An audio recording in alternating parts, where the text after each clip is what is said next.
Hello ladies and gentlemen, and welcome to this week's edition of T-360. Today we have our very own Jon Rogers, track and field athlete, part-time cameraman, full-time big man on campus, and recently anointed All-American, joining us for a discussion on some of his journeys through Brockport through the years. Yeah. Well, I am on the track and field team. I throw shot put and all of it, discus, hammer, weight, all the good stuff. And this year I was fortunate enough to make it to the National Division III track and field meet in Naperville, Iowa at North Central in Chicago, and Illinois. And I had a great showing. It was good. So to go backwards, someone who's been to nationals 3 times now, looking for their 4th come a month or 2. What was it like when you first got here and you're a big fish in a bigger pond? What was that like? It was different. There was a lot of, in high school I was one of the more impressive athletes, I guess. I would score the most points, go to the bigger meets and everything, and I came to college, and just like with every sport, it's another level. And I went from one of the best kids on my team in high school to one of the worst at the Brockport level. And it was a realization about, I had to keep working hard, and it was a lot of motivation with the guys that I realized that I wanted to be like and be better than. And I think it was a good thing, but it was definitely different when I first got here. So who might you attribute, outside of yourself, to kind of being that motivator and being that spark plug for your success? Oh, I have tons of motivation. I have family and friends.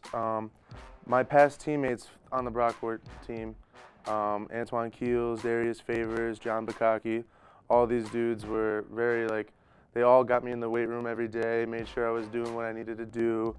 And my coach, Coach Ed Jaskolski, he was awesome at the same thing. He would lift with us. And they all did a great job motivating me. And my parents and stuff, when they would come to all the meets and support whenever they could. And they live 4 hours away. I'm from Albany, New York. So for them to come out to most of my track meets from 4 hours away it's really awesome. Yeah, you make it pretty easy for them, I assume, when you're doing so well. Their motivation to come watch you is pretty high. How about some of your favorite moments as far as throwing goes? Oh, my favorite moments. There's tons of favorite moments, man. You've got to bring out the highlights. There's tons of favorite moments. I had one in high school that was awesome. I won't talk too much about high school, but I went to states, and the way it works, you get 3 tries and then finals and stuff like that, that's where they score the 8 best of the whole meet. And before finals started, I had 2 throws that didn't even count. They were fouls, they were bad marks, and so I had one more chance to try to place at a state meet, and I just went for it, and I came in second with a personal record in discus, and that was awesome. The feeling of confidence and happiness is just overwhelming. And I've had a ton in college too. Not so much when I first got here. Like I said, realizing that you're not the big fish anymore is a little bit difficult at first. But once you learn how to overcome, that adversity, it came naturally. I started having more success at meets. And the Nationals meet this year, I had some downfalls too. But the other 2 times that I went to Nationals last year, I was actually ranked 4th for shot put, and when I got to the meet, I got nervous. I was never treated like that before. They take you through a tunnel, and they make you warm up separately. It's crazy. It's crazy how they do everything. And I was just so nervous because I've never been treated like that before. So I ended up finishing the meet at 13th or 14th place when I was supposed to be 4th and supposed to get All-American on paper. But experiences happen, and I think it made me a lot better. And so even the bad experiences are, they're sometimes good in the long run. Yeah, they can always, walking amongst the evil for the greater good. Yeah.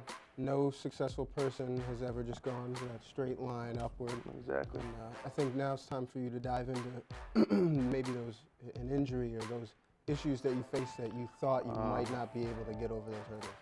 Yeah, that was rough. Last year, I'm a senior now. Last year, junior year, from August until December, I couldn't lift lower body. I couldn't deadlift, I couldn't squat. In August, I found out I had a herniated disc. I had troubles, I couldn't even sleep. Couldn't bend over, couldn't do anything. And I started going to the trainer. I went to the trainers every single day for like 45 minutes from August to December, trying to rehab, doing core movements, doing all these lower back movements, leg movements, trying to get weight back underneath me. I ended up seeing a chiropractor and that started helping. And we get one meet in December before the spring semester starts and before we have our big season. And I got cleared to play from the injury that week of the meet, and it was terrible. I did absolutely terrible because I hadn't even practiced except for that week, and I threw, my PR is 17.39 meters, and I ended up throwing like 14.25, which is like, for me, it wasn't good at all.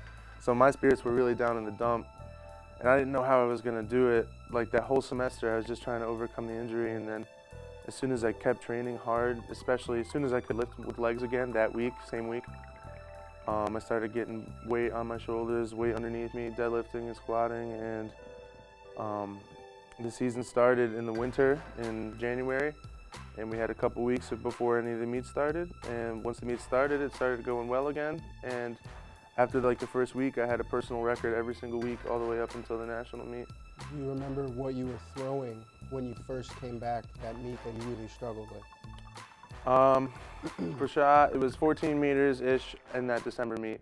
And then it was mid-15s for every meet after that. I hit 15 again, 15 or higher, which is decent for Division III track and field shot putter. So to go from, that 14 and then in just over a year to get the, conference record, 17.39. I mean, that's pretty extraordinary, man. I gotta hand it to you.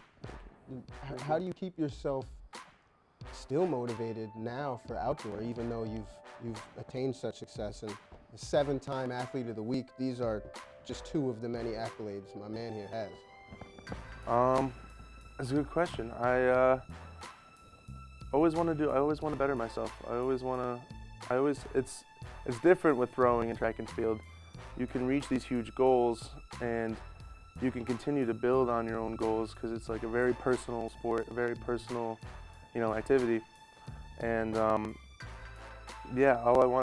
of my huge goals was All-American, and once I reached that finally this year, I was hoping to even get national champion at this meet.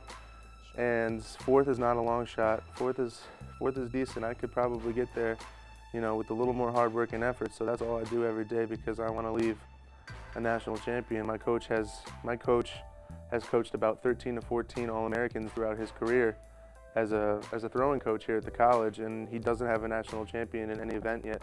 And I would love to give him that, and I would love to give it to myself. And that's the next goal. In such a personal sport, you're the only man just in the circle. Other sports are team sports, and if someone loses or wins, it's on the team. Sometimes it'll be on one person, but it's usually on that group of people. For you and all the support you have, when you go out there in the circle, what does that feel like to you? What does that mean to you? What does it represent? All of the support, it just helps so much. Track, I think, is one of the most mentally challenging sports that I've ever participated in. It's yourself. You beat yourself in any sport if you allow yourself to, but it's like times 10 in track and throwing, and you have so much time to yourself to think about all the things you need to do between each throw that you have, per se. And I would say actually all the support that I get around helps me keep my head level. When you can hear people that are there for you, that believe in you, that cheer you on, it helps you focus on why you love it so much instead of messing with your head and getting nervous. Or it keeps you confident, it keeps you ready, and it means the world to me to have all that support. So then what might you say, if you could look in the camera right now and tell maybe a younger athlete who sees this, or someone who's in the working world doing anything, when they hit that wall of adversity on their path to success or what they visualize as success, what advice would you give them to help punch through the problem? I would say there's two things. Everything that you do in life, give 110% as much as you can, because you don't know how long you're going to be able to do it for. And two, this is actually one of the things I got from Coach Hogan, who's a teacher at the school. Made us read a couple articles, and Tony Dungy, one of the greatest NFL coaches. Former coach of the Indianapolis Colts. Yep. He had a philosophy of no excuses and no mistakes, and basically don't ever make an excuse for yourself. There's a will, there's a way. You can always overcome adversity if you just believe in yourself and give it 110%. Very, very good, man. I think I'll take that to heart next time I'm at this desk. That's all the time we have for today. For myself and Jon Rogers, have a good one.